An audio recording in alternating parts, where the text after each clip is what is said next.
네, 퍼거슨 씨는 한때 전쟁터를 방불케 했지만 추수감사절이 시작되면서 진정되는 양상을 보이고 있는데요.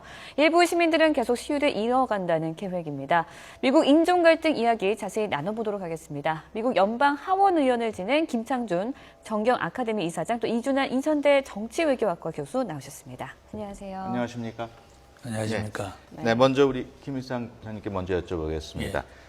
지금 눈이 미국에 많이 왔고 추수감사절 시즌이라서 시위가 좀 잦아들고 있다는 얘기가 나오고 있습니다만 어떻게 전망을 하십니까?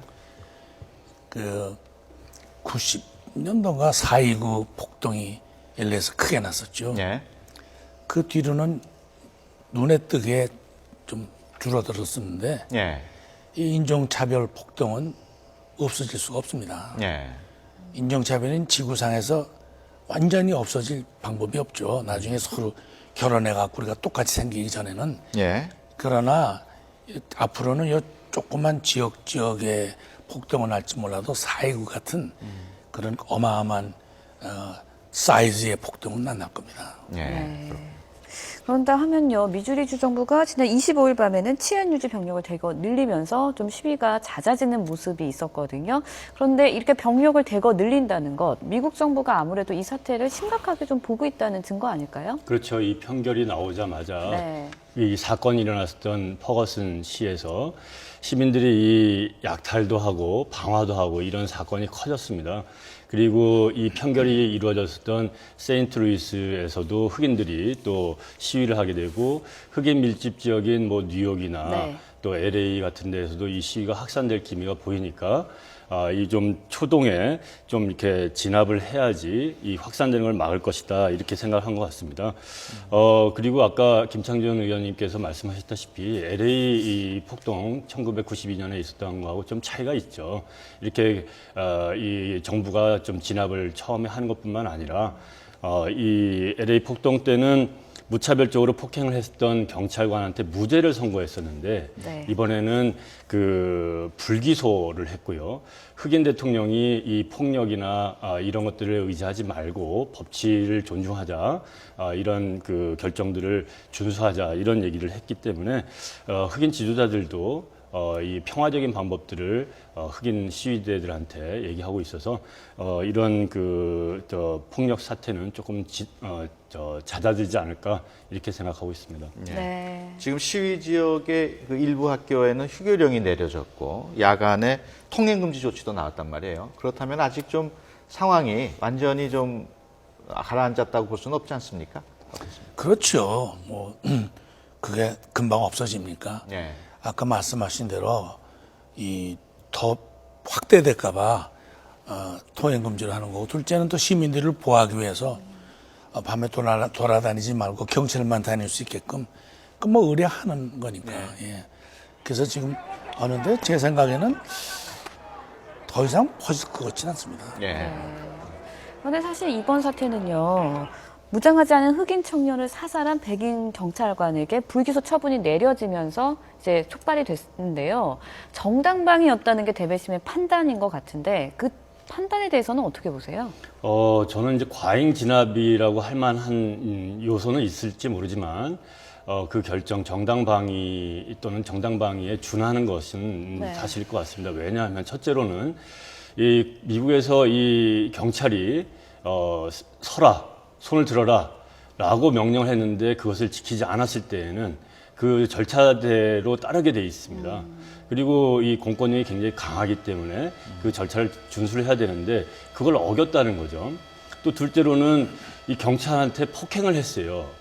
이거는 굉장한 그 공권력에 대한 그 도전이기 때문에 특히 흑인이 이런 그 공권력에 폭행을 했다라고 하는 것은 이 과잉 진압이라고 할 만한 대응을 스스로 살 수 있는 그런 행위이기 때문에 그리고 이 무장하지 않은 네. 상태였기 때문에 그랬을지 모르지만 폭행을 당한 상태에서 총격을 가한 것이고 그 총격이 다 앞에 부분에 있었다는 것이 이 대배심에서 판결하는데 영향을 줬다고 저는 생각하고 있습니다. 네. 어떻게 보시나요?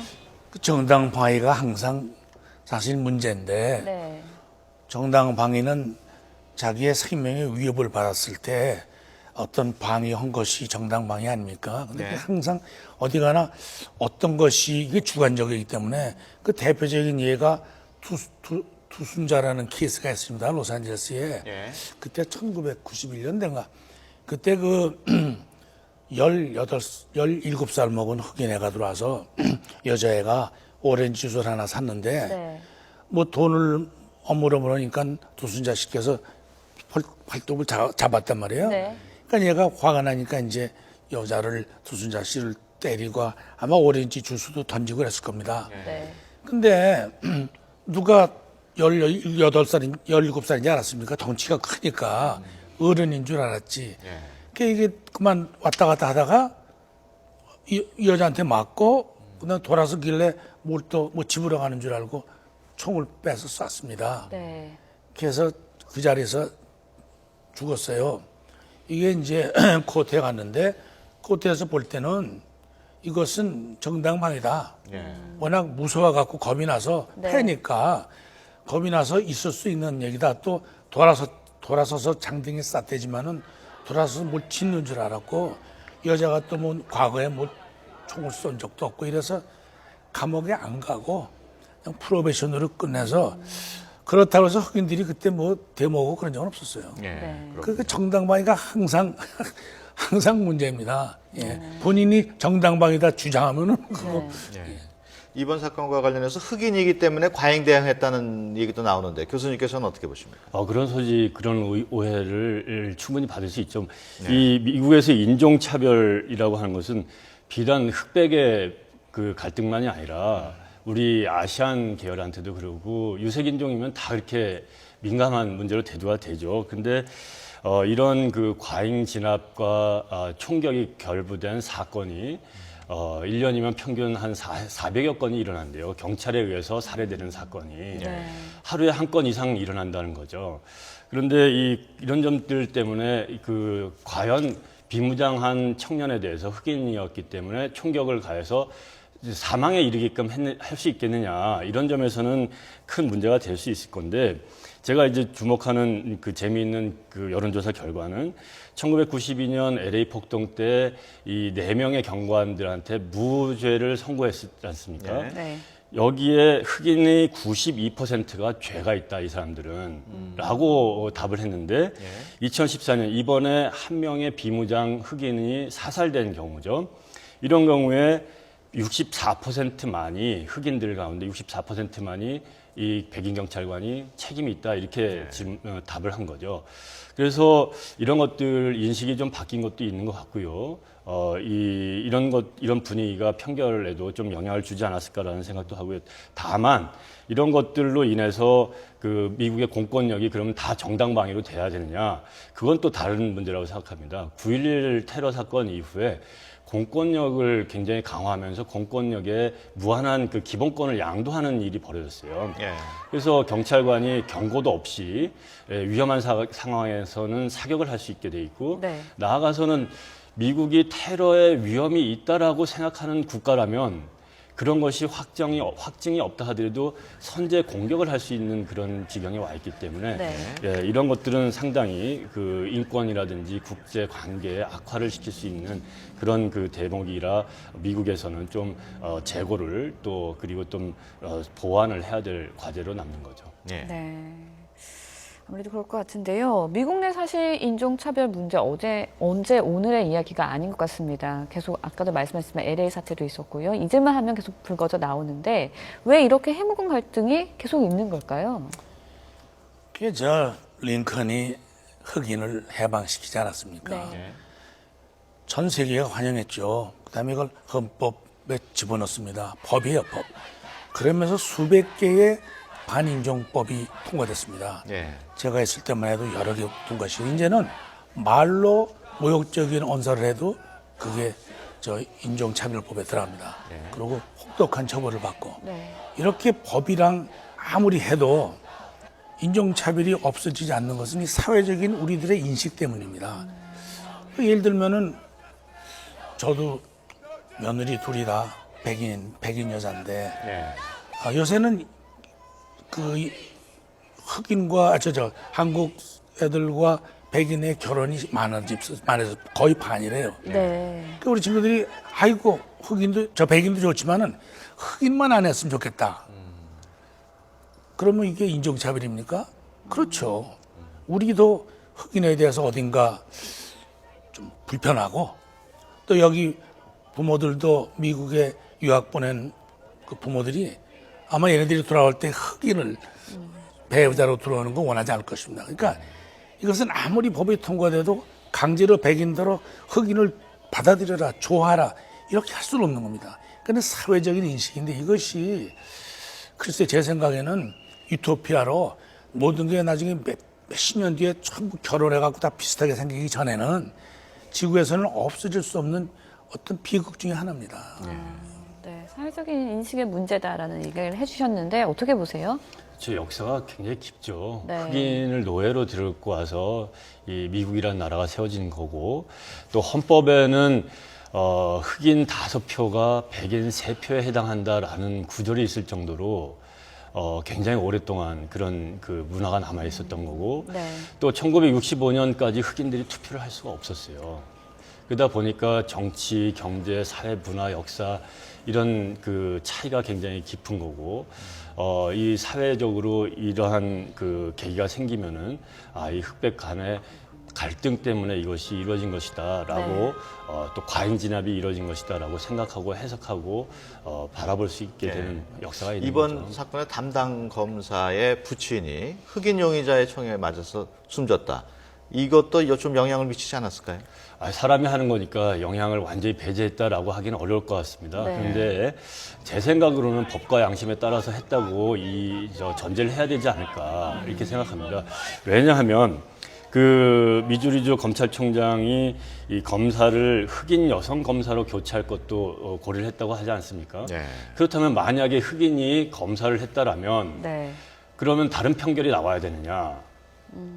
그런 걸 또 생각해 봐야 되거든요. 만약에 무죄로 나타났다. 흑인이 검사였는데 흑인이 사살된 사건에 백인 경찰이 무죄로 나타났다. 그러면 그 흑인 검사는 또 어떠한 정치적인 부담이 있겠습니까? 그래서 이게 꼭 검사가 백인이었고 또 백인 아버지가 그런 역사가 있어서 이러한 결정이 나오는데 결정적인 영향을 줬다라고 해석할 수도 있지만 그렇게까지 이 미국의 사법 시스템이 완전히 인종 그런 다른 논리로 된다라고 보기는 좀 어렵다고 저는 생각합니다. 네, 이번 사건을 계기로 흑인 인권 운동가들이요, 뭐 과잉 진압이다, 아니면은 수사나 재판 절차에 부당성이 있다 이렇게 막 제기를 하고 있는데 이런 사건이 제도 개선으로 좀 이렇게 연결이 될 수 있을까요?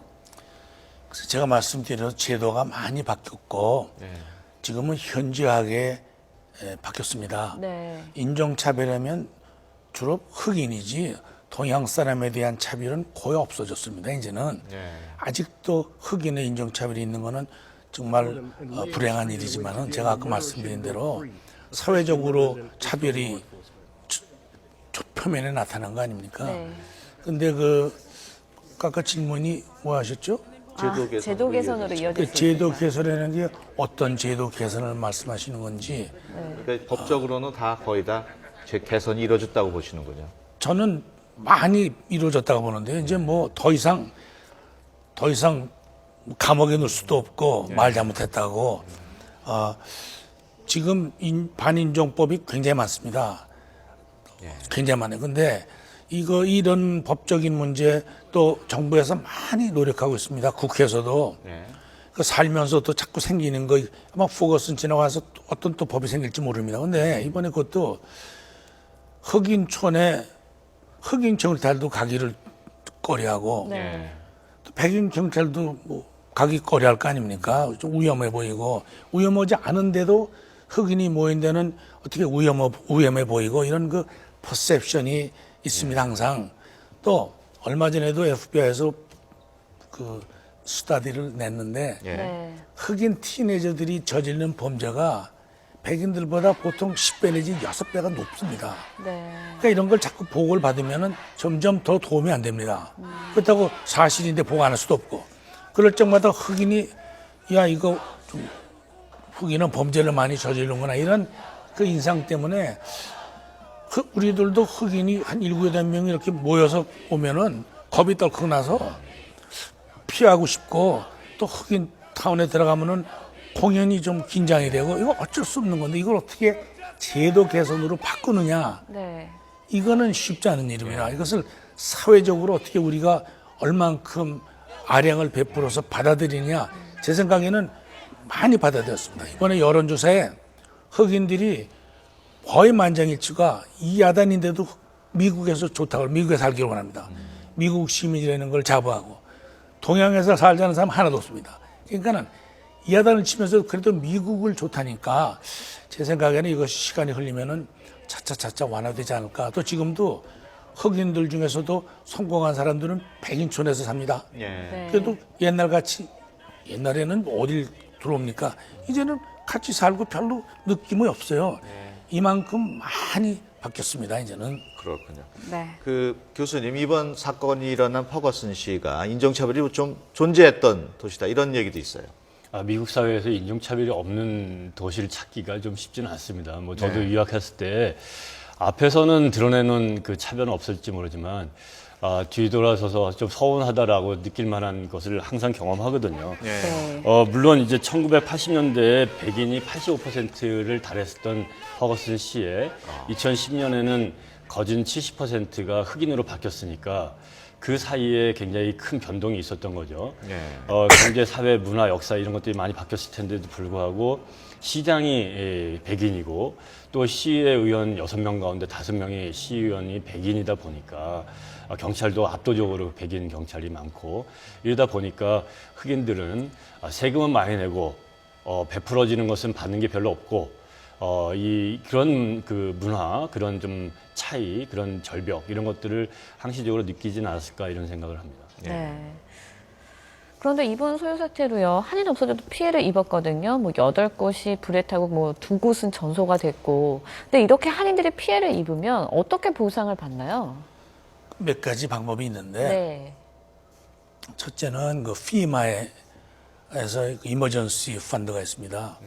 물론 보험이 있으면 좋겠지만 보험도 이런 건 커버 안 할 겁니다. 까다로워서. 네. 두 번째는 SB의 스몰 비즈니스 거기서 그 텍스 크레딧도 주고 그다음에 현금도 도와주는 게 많습니다. 그래서 제가 중소기업위원회에 있었는데 4.19 터지고 나서 많은 한국 사람들이 와서 큰일 났다.